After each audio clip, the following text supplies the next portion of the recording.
Yo, what's up, guys? I want to talk to you about this war in Iran and some thoughts I had about it. So, I think with this war in Iran, the Iranian regime will not be toppled.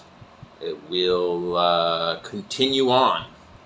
And I think the reason for that is because, and this might even be like a subconscious thing, but subconsciously, I think America and Israel, they know that they need an external threat to control their people, to control the Israeli people, and to control the American people. And so they can't destroy the external threat completely, because that would kind of remove they would be kind of removing their own justification for existence.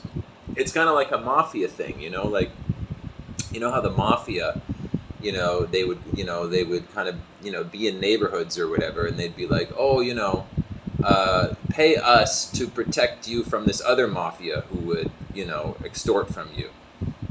So it's kind of like the mafia model of geopolitics, where like Iran and Israel are actually kind of like allies. They rely on each other because, Israel can say, oh, look at the big scary boogeyman over there in Iran, so give us lots of money so we can defend you from them. And it's the same thing that Iran does the same thing. Look at Israel. Israel's big bad boogeyman, so you got to give us lots of power and control so we can protect you from the big bad Israel. So they're dependent on each other. They're hopelessly dependent in a kind of toxic relationship.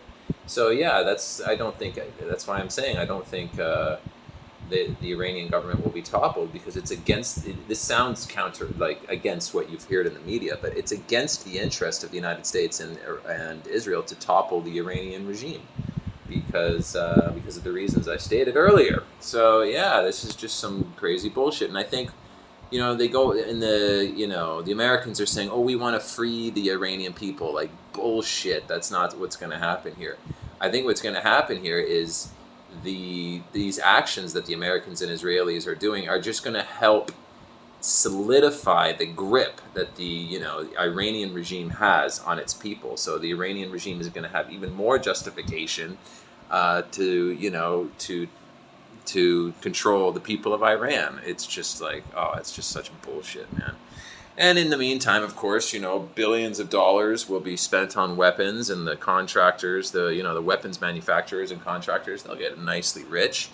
And yeah, and again, like I said, the Iranian regime will probably not be toppled. Mark my words, okay? And yeah, and just it'll probably just be this continuous war for like hundreds of years, and which will profit both Israel and Iran, because, as I said, they kind of enable each other. The government of Israel and the regime in Iran, they're actually allies. They may not like think of each other as allies, maybe, but I think they maybe even subconsciously know that they're dependent on each other. So yeah, look for this war to drag on. I don't see the Iranian regime being toppled. Like I said, I think all these actions are just going to solidify the Iranian regime's control, which is sad, because the Iranian regime is a really nasty bunch of people. I'm not saying they're good at all. They're horrible. They're horrible, theocratic, dictatorial assholes. And this is awful, because it's just going to further enslave the Iranian people to this theocratic bullshit regime that they have. So, all right, well, we'll see where it goes. Some thoughts on that. See what you think. Am I totally crazy about this, or am I onto something? What do you think? All right, bye, guys.